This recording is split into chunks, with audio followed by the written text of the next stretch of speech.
Good evening and welcome to our service. Let's begin by singing hymn 74, and I will read the second verse. I'll read the first verse. Go forth and stand upon the mount, for truth is at thy side. The very rocks may seem to break, and earth to open wide, yet error's tempest and its fire before that still small voice retire. Hymn 74.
Our subject for tonight is Error Destroyed, and I will be reading from the Bible and correlative passages from Science and Health with Key to the Scriptures by Mary Baker Eddy.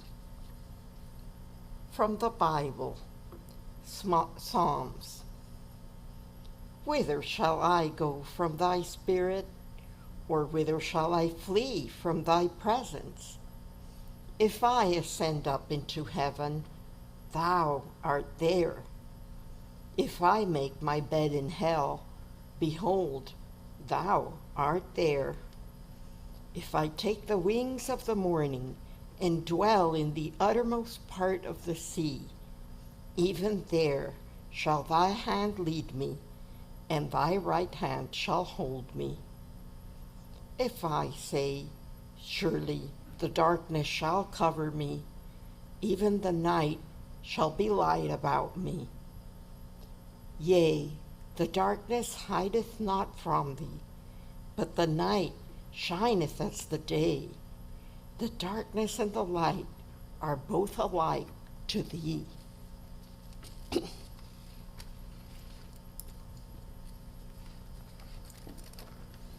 Genesis. And Jacob was left alone, and there wrestled a man with him until the breaking of the day. And when he saw that he prevailed not against him, he touched the hollow of his thigh.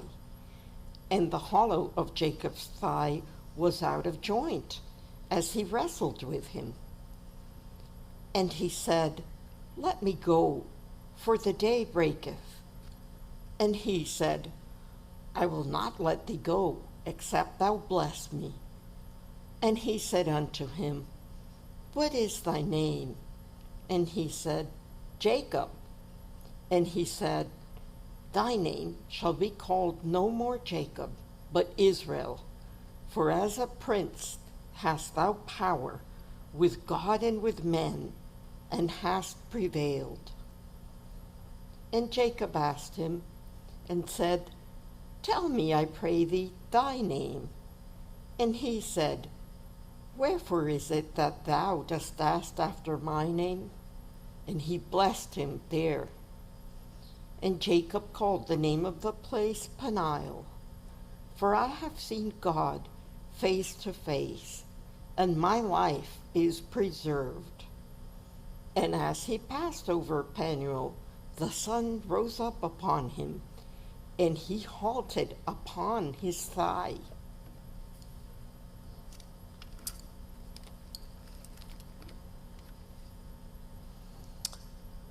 Matthew.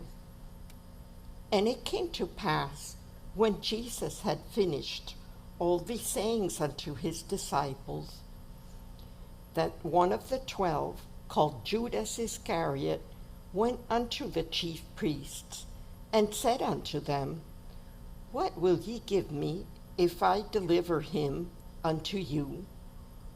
And they covenanted with him for 30 pieces of silver. And from that time he sought opportunity to betray him. And the disciples did as Jesus had appointed them, and they made ready the Passover. Now when the even was come, he sat down with the 12. And as they did eat, he said, Verily, I say unto you, that one of you shall betray me. Then Judas, which betrayed him, answered and said, Master, is it I? He said unto him, Thou hast said. And he left them, and went away again, and prayed the 3rd time, saying the same words. Then cometh he to his disciples, and saith unto them, Sleep on now, and take your rest. Behold, the hour is at hand, and the Son of Man is betrayed into the hands of sinners. And while he yet spake, lo, Judas, one of the 12, came, and with him a great multitude with swords and staves, from the chief priests and elders of the people. Now he that betrayed him gave them a sign, saying, Whomsoever I shall kiss, that same is he. Hold him fast. And forthwith he came to Jesus, and said, Hail, Master, and kissed him. And Jesus said unto him, Friend, wherefore art thou come? Then came they, and laid hands on Jesus, and took him. And when they had bound him, they led him away, and delivered him to Pontius Pilate, the governor. Then Judas, which had betrayed him, when he saw that he was condemned, repented himself, and brought again the 30 pieces of silver to the chief priests and elders, saying, I have sinned in that I have betrayed the innocent blood. And they said, What is that to us? See thou to that. And he cast down the pieces of silver in the temple, and departed, and went and hanged himself. And from Science and Health, with Key to the Scriptures.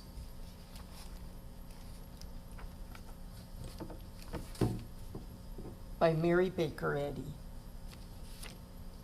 Entirely separate from the belief and the dream of material living is the life divine, revealing spiritual understanding and the consciousness of man's dominion over the whole earth.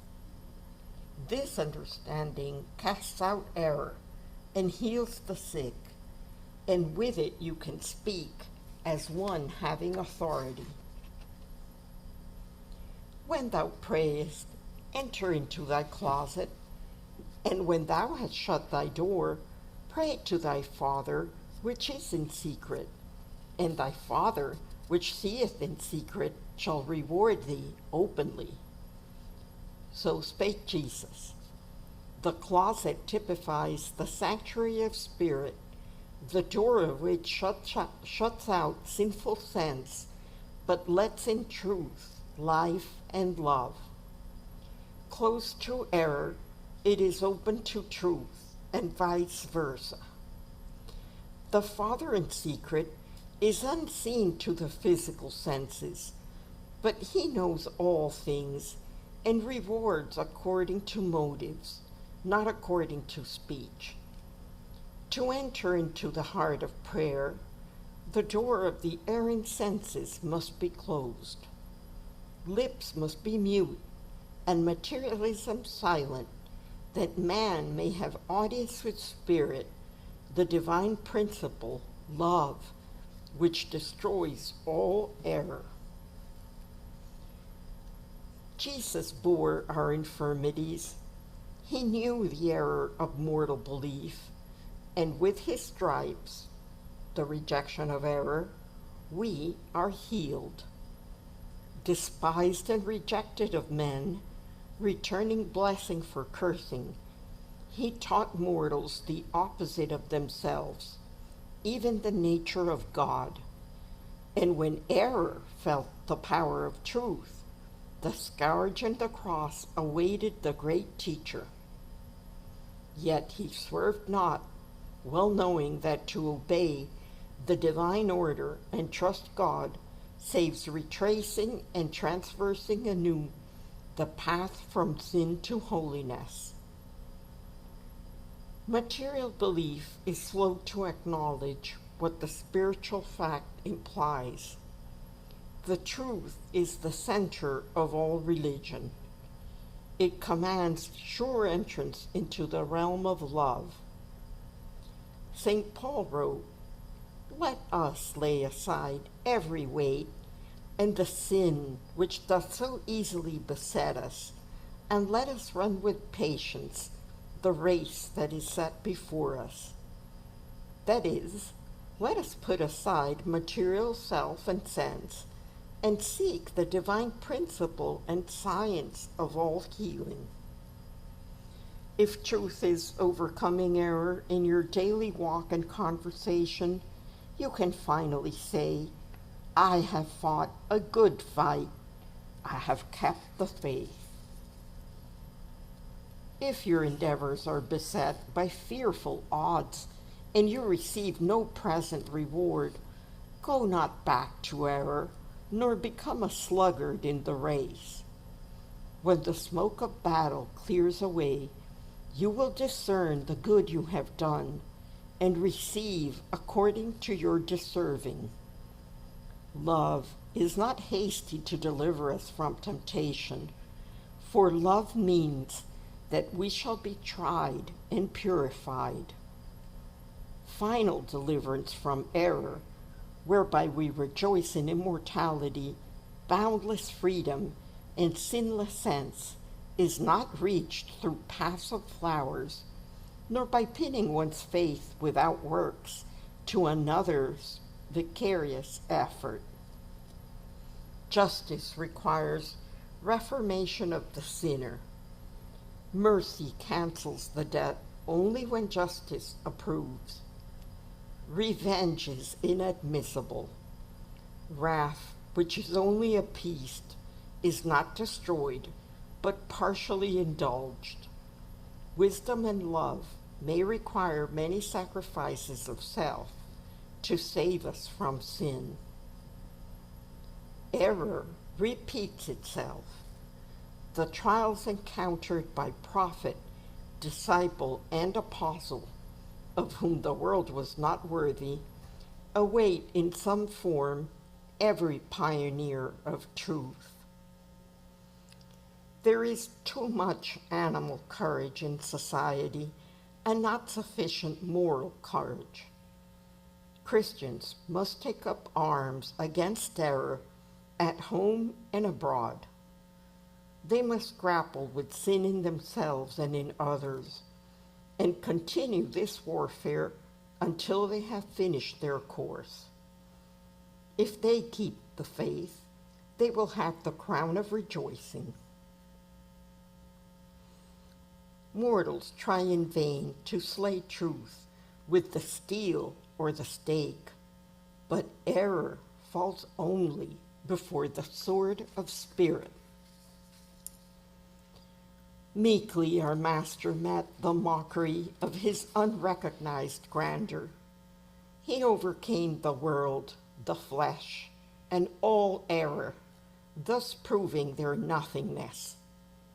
We must have trials and self-denials, as well as joys and victories, until all error is destroyed. If animal magnetism seems to alleviate or to cure disease, this appearance is deceptive, since error cannot remove the effects of error. Discomfort under error is preferable to comfort. As named in Christian Science, animal magnetism or hypnotism is the specific term for error or mortal mind.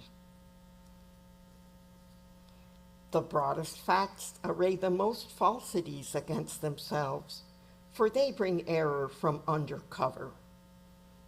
It requires courage to utter truth, for the higher truth lifts her voice, the louder will error scream, until its inarticulate sound is forever silenced in oblivion. The aggravation of error foretells its doom and confirms the ancient axiom, whom the gods would destroy, they first make mad. There is no error in science, and our lives must be governed by reality in order to be in harmony with God, the divine principle of all being. Belief produces the results of belief, and the penalties it affixes last so long as the belief and are inseparable from it. The remedy consists in probing the trouble to the bottom and finding and casting out by denial the error of belief which produces a mortal disorder, never honoring erroneous belief with the title of law, nor yielding obedience to it. Every mortal must learn that there is neither power nor reality in evil. Evil is self-assertive. It says, I am a real entity overmastering good. This falsehood should strip evil of all pretensions. The only power of evil is to destroy itself. It can never destroy one iota of good. Every attempt of evil to destroy good is a failure and only aids in peremptorily punishing the evildoer. The way to extract error from mortal mind is to pour in truth through flood tides of love. Christian perfection is won on no other basis. Jacob was alone, wrestling with error, struggling with a mortal sense of life, substance, and intelligence as existing in matters with its false pleasures and pains, when an angel, a message from truth and love, appeared to him and smote the sinew or strength of his error till he saw its unreality. And truth, being thereby understood, gave him spiritual strength in this penile of divine science. Then said the spiritual evangel, Let me go, for the day breaketh. that is, the light of truth and love, dawns upon thee. But the patriarch, perceiving his error and his need of help, did not loosen his hold upon this glorious light until his nature was transformed. When Jacob was asked, "What is thy name?" he straightway answered, and then his name was changed to Israel, for as a prince had he prevailed and had power with God and with men. Then Jacob questioned his deliverer, "Tell me, I pray, thy name."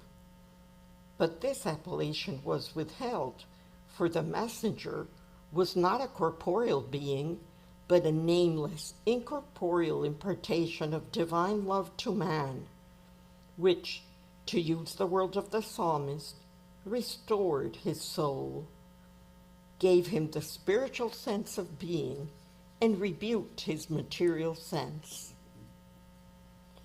The result of Jacob's struggle thus appeared. He had conquered material error with the understanding of spirit and of spiritual power. This changed the man. He was no longer called Jacob, but Israel, a prince of God, or a soldier of God, who had fought a good fight. Expose and denounce the claims of evil and disease in all their forms, but realize no reality in them. To put down the claim of sin, you must detect it, remove the mask, point out the illusion, and thus get the victory over sin, and so prove its unreality. Deducing one's conclusion as to man from imperfection instead of perfection, one can no more arrive at the true conception or understanding of man and make himself like it than the sculptor can perfect his outlines from an imperfect model, or the painter can depict the form and face of Jesus while holding in thought the character of Judas. The conceptions of mortal, erring thought must give way to the ideal of all that is perfect and eternal. Through many generations, human beliefs will be attaining diviner conceptions, and the immortal and perfect model of God's creation will finally be seen as the only true conception of being.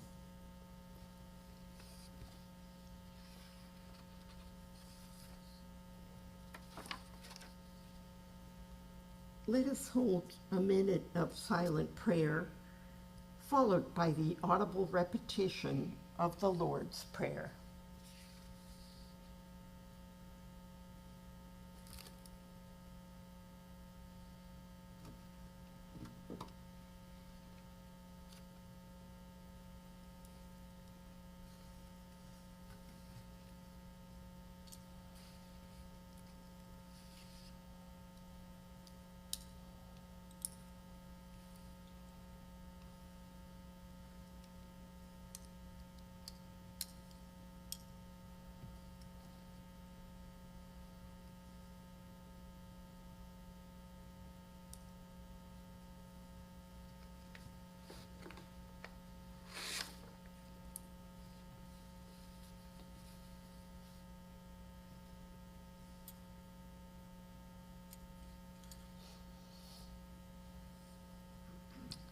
Our Father, which art in heaven, hallowed be thy name.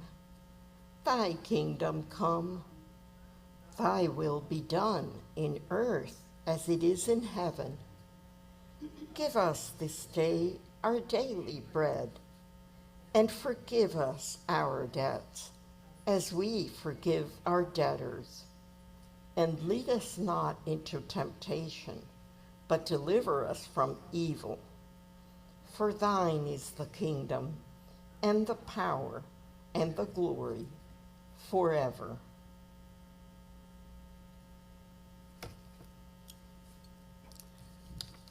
Let us sing hymn 467, and I'll read the second verse. God could not make imperfect man his model infinite. Unhallowed thought he could not plan. Love's work and love must fit.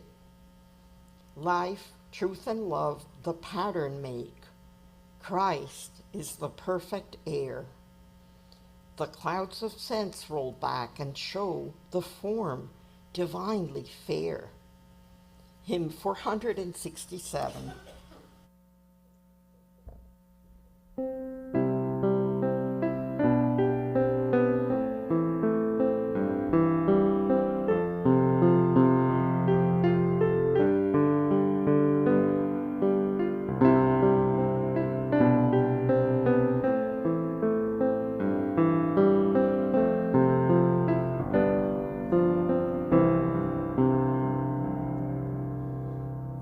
Eternal mind the potter is, and thought the eternal clay. The hand that fashions is divine, his works pass not away. Man is the noblest work of God, his beauty, power, and grace, immortal, perfect as his mind, reflected face to face. God could not make him perfect man, his model infinite. Unhallowed thought he could not plan. Love's work and love must fit. Life, truth, and love the pattern make. Christ is the perfect heir. The clouds of sense roll back and show the form divinely fair. God's will is done, his kingdom come. The potter's work is plain. The longing to be good and true has brought the light again, and man does stand as God's own child, the image of his love. Let gladness ring from every tongue, and heaven and earth approve.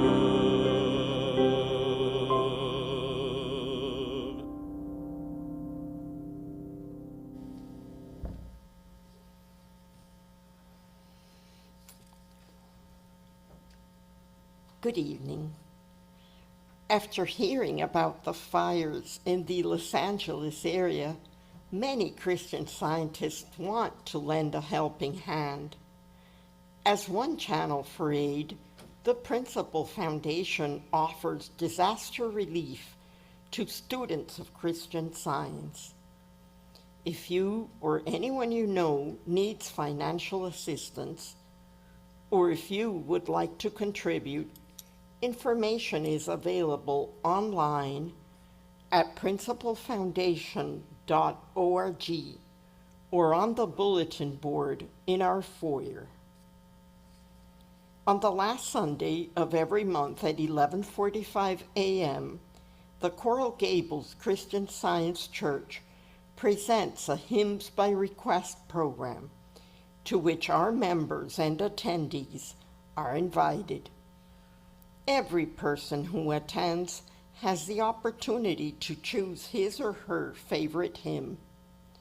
The address of the Coral Gables Church is 400 Andalusia Avenue, Coral Gables.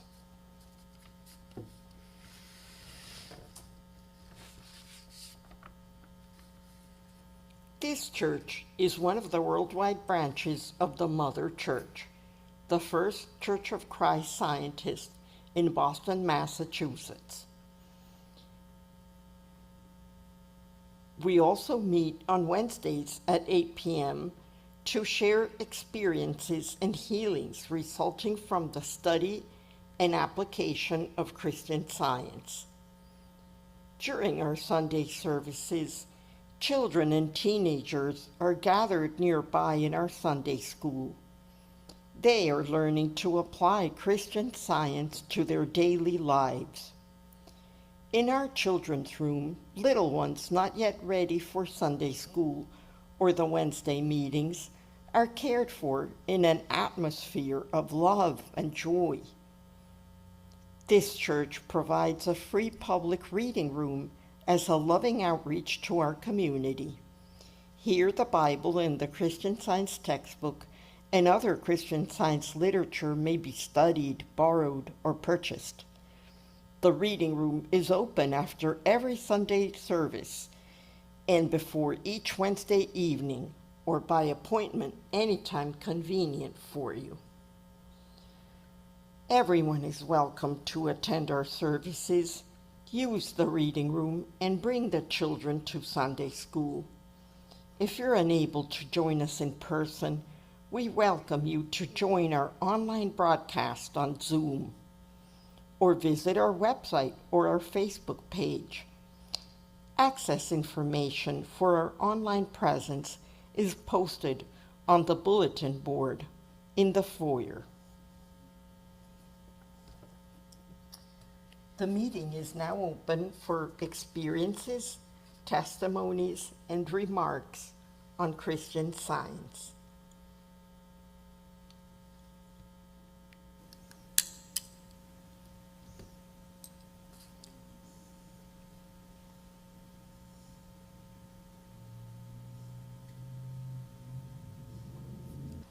Let us close by singing hymn 382, and I will read